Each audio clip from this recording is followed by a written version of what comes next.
it's the loudest that is dominating the space. The last election held in Nigeria even witnessed the lowest voters turnout I think in about the history. 27%. About 27%. We had about 75% new registered voters, and they were youths. And we still had the lowest turnout. There's this docility that comes with our culture where we don't really want to challenge people in power. Nigeria belongs to us. Everybody can leave. Even though you leave, you still have family down here.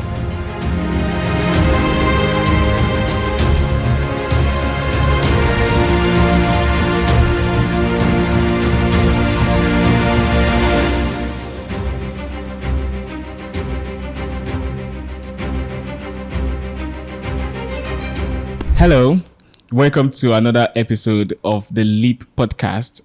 This podcast episode is part of our Leap Inside series.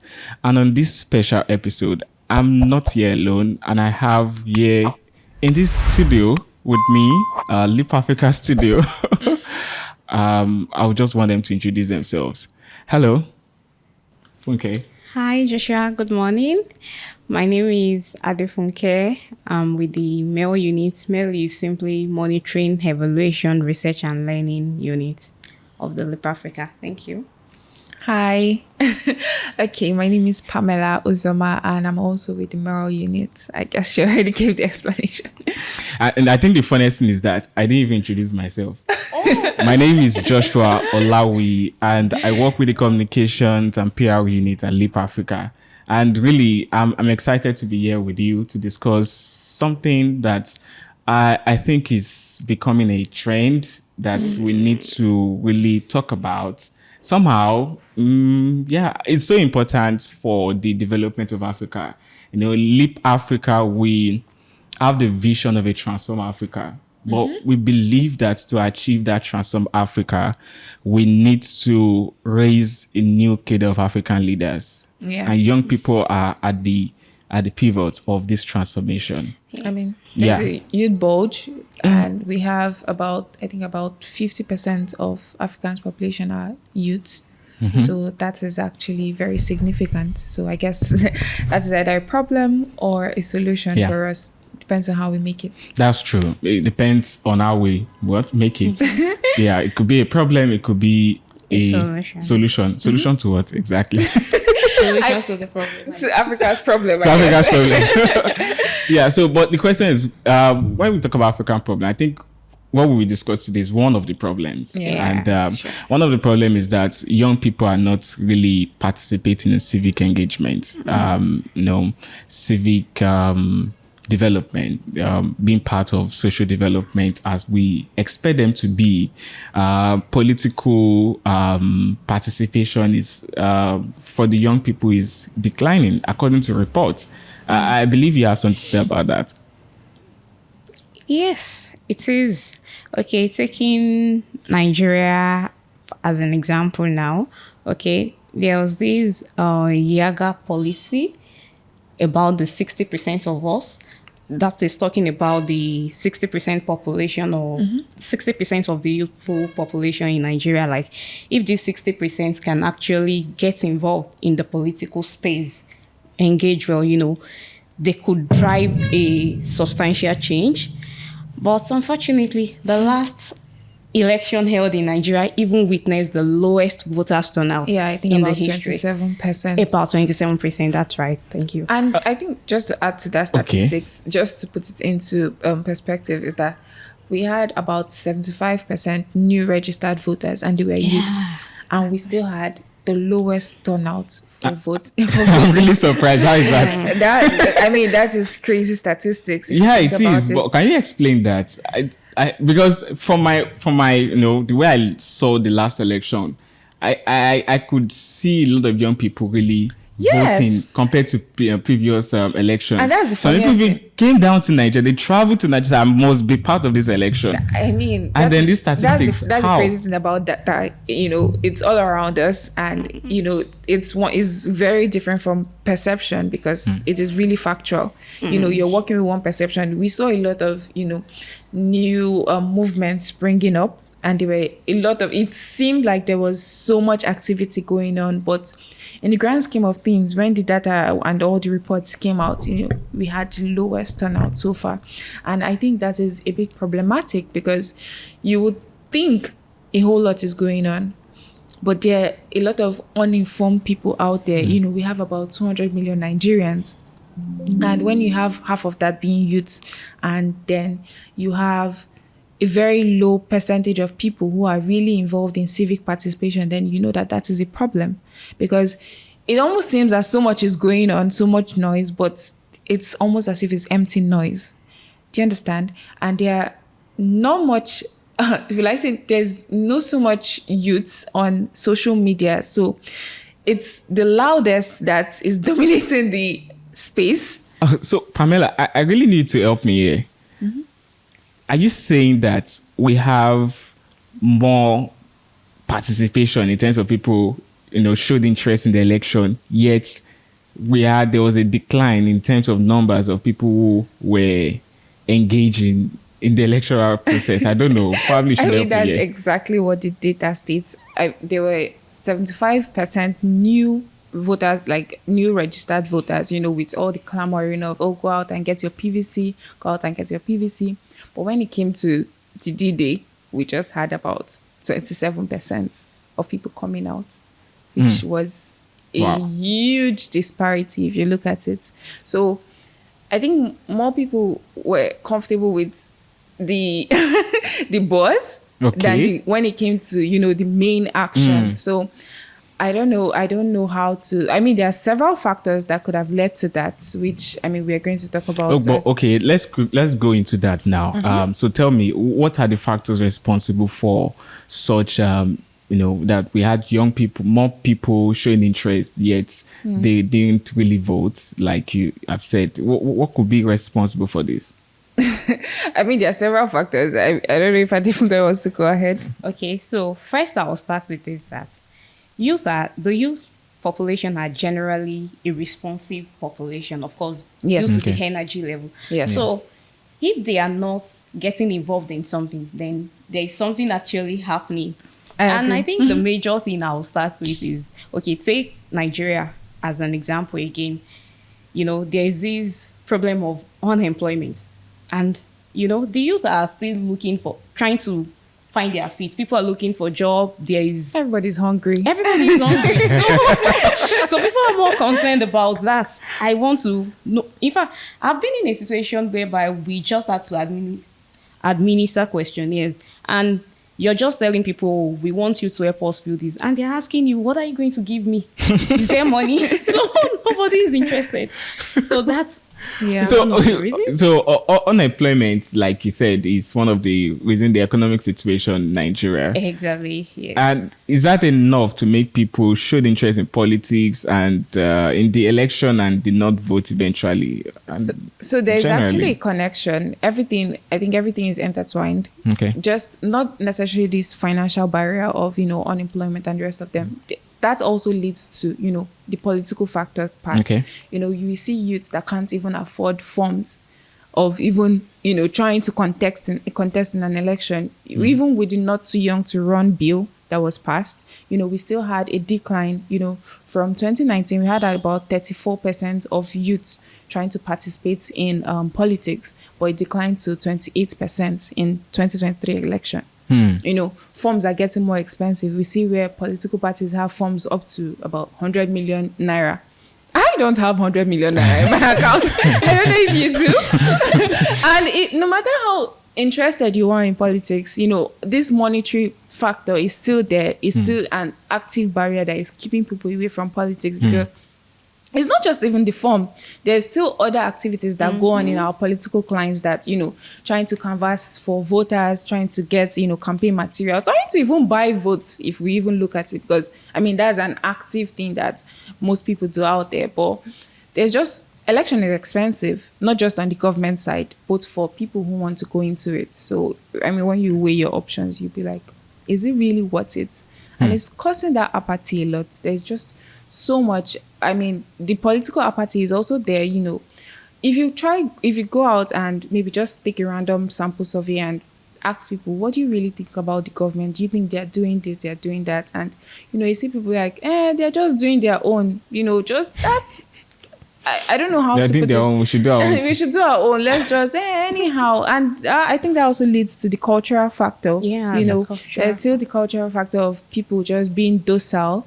They don't really want to actively be involved. I don't know how to put it. There's this docility that comes with our culture where you don't really want to challenge people in power. I don't know how to. I mean, it starts from the family unit. Okay. So, are you saying that our cultural makeup, as cultural setup, as a way of making young people withdraw from really participating in social or civic engagement, or what? Well, I'll say there's a connection to the docility. So it's not about they don't want to be actively involved. They want to, but there's this, how would I put it? In our own cultural setting, we have that we always have to respect our elders no matter what. Definitely. There's this obedience, Yes. no matter what. Obey the first command, and obedience is better than sacrifice, and the rest of them. And that also contributes highly to how, people see their leaders. And you see where our political leaders are infantilizing, the young people. They call us the children out there. We even hear of, some of the presidential candidates that we're talking, and, they were like, these young children out there, they don't know what they are thinking. We're all grown humans. But is it true that we don't know what we're thinking? I know what I'm thinking. I'm a young person. I always use myself as a case study. Okay, that's a good one. I know what I'm thinking. I'm responsible. I'm a responsible adult, and this is just the case as many other young people out there. We're not saying that young people are not active. There's that. I mean, Adefunke already said it. We have that surge of activity. Yeah. We showed that in Leap Africa. Yes. Looking at the last Youth Day of Service, we showed that we are interested in development. Definitely. We're interested in transformation of Africa, and young people across Africa came out to identify a problem in their community and provide solution one way or the other. It shows the energy and even the interest of young people. Is that not also a reflection of the level of engagement? And I wonder, looking at the number of people who show the interest really to be part of the Youth Day of Service, we have thousands of them. Then we still have that report that says there's a decline in youthful engagement. So it's kind of difficult for me to really understand. And apart from the reflection of this decline in terms of youths voting, number of voters, and those who showed interest in even contesting for election. What are the other areas of this decline? How else has it reflected, to show that there's really a decline in youthful engagement in civic activity? So speaking to that, I would want to talk about, of course, civic engagement is not just about political participation. It's called across all other parts. And, there is this issue of unemployment in Nigeria, and it is not just about unemployment. There is this word, I don't know, I think unemployability of the youth. Yeah. Okay, there's that. And one of the ways that could be curbed is, you should get involved, like volunteers. And we'll see that because that's one of the ways people can gain work experience before, even before graduating from school. Of course, Leap Africa has a lot of programs dealing with that, which is highly commendable. But I think more youth should look out in their environment and, see where they can volunteer, see what they can do. Because it is not just, I think they should understand that it is not just about the money. It's about the service you're rendering. It's about the solution you're preferring to your community. Yeah, I think I also want to ask, based on what you just said now, I know a lot of young people will be watching this podcast. Now, the question is, why is this important? Why is it important for young people to really show interest? You said it's not about the money, it's about the service. What's the value for them? Why should they see it as something valuable? You know what? I think in the grand scheme of things, Nigeria belongs to us. No matter how much we all want to jackpot, no matter how much we all leave, everybody can leave. Even though you leave, you still have family down here. That's you true. still have your people. You still have your culture down here. You still have everything tied down here.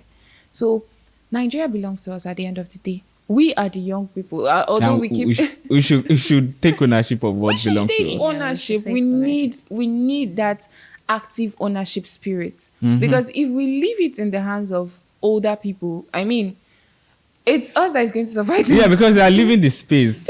They're going to leave the space naturally. Yes, Even though just naturally they will leave the will space one day. And it is also important to understand that whatever policy the government makes, I think the youth are at the receiving end of it all. Yes. There is this Naira scarcity survey we are taking. Yes, yes. And if we look at the responses, the youth are affected by any policies being made. And that's why we cannot just sit and watch. We should get involved. Yes. Yes, I agree. Do not sit and watch. Stand Yes. up.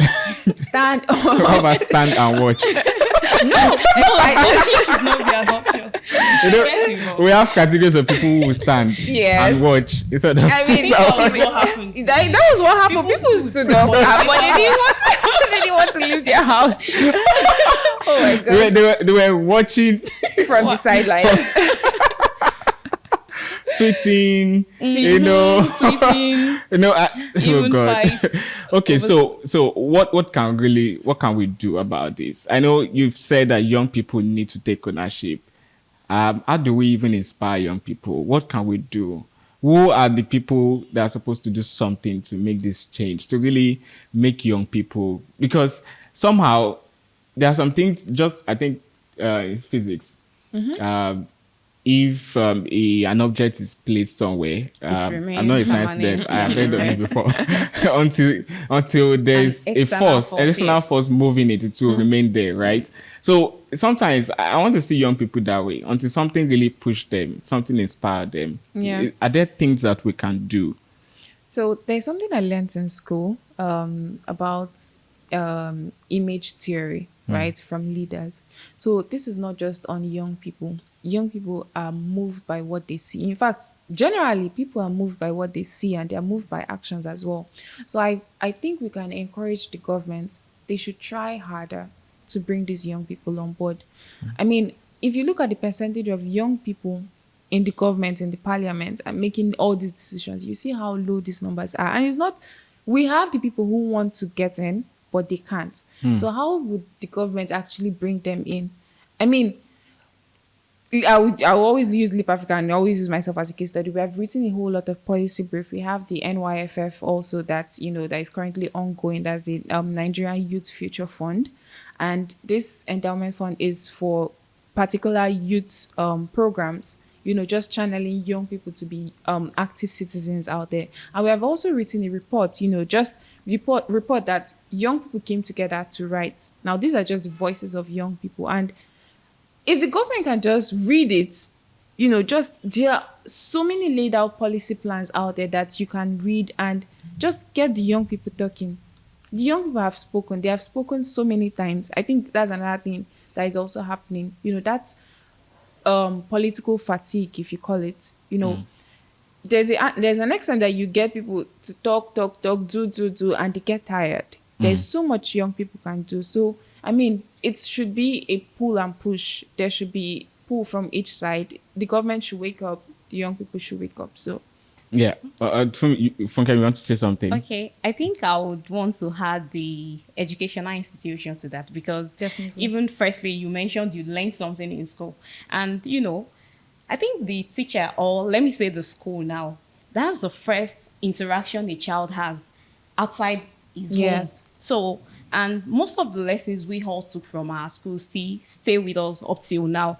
So I think the school also has a part to play in, equipping students with the, civic engagement knowledge. Well, the Nigeria curriculum now has civic education as a compulsory part Yeah. of it. So I hope that they take that beyond just passing the exam on civic education and becoming a part of the students. So that's what I'll have to that. Yeah. So one more question I would like to ask. you mentioned, you really spoke about young people really talking, that is standing and watching kind of thing. So, and this happen on social media most times. You see them really actively talking about Nigeria politics, issues in Nigeria on Twitter and other social media platform. So these young people are actually there. This is a good platform to reach out to young people. Are there ways we can even leverage this same platform to make them to start, really actively being involved, not just talking? Is there a way to even use that same platform to make young people engage actively? Definitely, definitely. I think I see social media as a tool. It's a means to an end. So it's not just doing the talking. There's so much talk that is going on. I mean, talk is really cheap. Everybody can stay on Twitter or stay on IG and talk and have all the IG lives. And when it comes to the actions, there's nobody doing anything.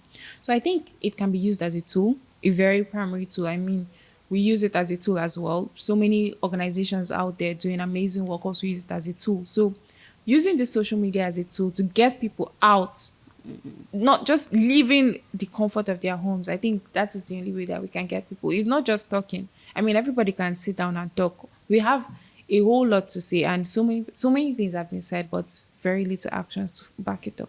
Yeah, thank you so much, Pamela and Funke. Really, just to put everything together in the perspective, young people play significant role in the development of our society. Yeah. They have the energy, we have the population We have it. to move and to inspire change. So there's need for us really to leverage this energy and this population, just like you mentioned when we started the conversation. And before we go, I just want to maybe few seconds, any last words on this issue. How do we even engage young people more? How do we make young people engage more in political and social activity? Yeah. So, Funke. Well, I would say how to make. There's no how to make. Okay. Seriously. I think the youth should understand that they are the ones who should take ownership. Nobody is going to make them to do that. It is important for them to first know that, okay, this is our country and this is our future. Yeah. If we don't do anything, nothing is going to happen about it. So That's the true. youth should just get involved. Yes. Okay. Yeah. So let me move straight to Pamela now. Okay. So for me, really, I'll just say this. So two truths can exist at once. So there's the truth that, political participation is declining, especially in the youth. And there's also the truth that young people, there's this awakening in young people. Like you said, there was a lot of, with the perception, we saw a lot of young people, clamoring in the last election and all. So these two things are happening at the same time. People are clamoring and some people are getting tired. And I think the truth is that we need to have this awakening in a higher speed. It's not happening fast enough. There is no more time. This is the time. Yes. There is no longer in the future. It's now. It has to happen now. There's no more postponing. Everybody is an adult. No matter how young you are, you are responsible for your future. You are responsible. In fact, there's no more future. It's now. It's now the present we're talking about. So I think we all need to know this. This awakening needs to happen faster than it's happening right now. So Yeah. All right. Thank you so much. Thank you so much for sharing these insightful words. Really, I'm charging young people all over Africa, all over Nigeria. The time is now. In the words of Pamela, the time is now. It's not the future. We are not talking about 5 years, 10 years, or 20 years, or 50 years. Now is the time. There's no better time than now to take ownership of what belongs to us. Nigeria, Africa is our home, It's and our home. we should take ownership of this continent of Africa, and then drive the change that we want to see, inspire the future that we want to see for ourselves and for the generation to come. Definitely. And I really want to appreciate you for joining this conversation. Thank you so much, Pamela. Thank you, Adefunke, for joining me on Thank you this So much. This episode. was really an engaging and exciting conversation. And I Yeah. hope something comes out of this. I know something will come out from this. Yeah, definitely. And I'm glad to be here. I'm usually behind the camera. And for the fact we got Joshua to stay in front of the camera, no, you guys need to stand up. You all need to seriously. Yeah, I did well, right? Yes. Yes. Yeah. So just know you'll be seeing me more often now. We are looking forward to it. Definitely. All right, guys. Thank you so much, and see you some other time. Take care. you. Bye.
election is expensive, not just on the government side, but for people who want to go into it. So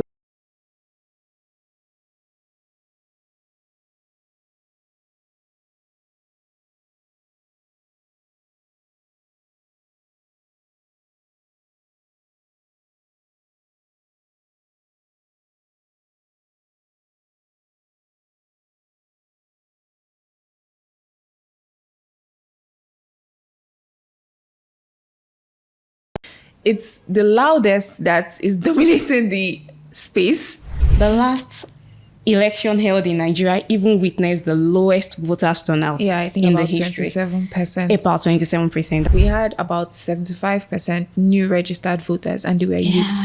And we still had the lowest turnout. There's this docility that comes with our culture where you don't really want to challenge people in power. Nigeria belongs to us. Everybody can leave. Even though you leave, you still have family down here.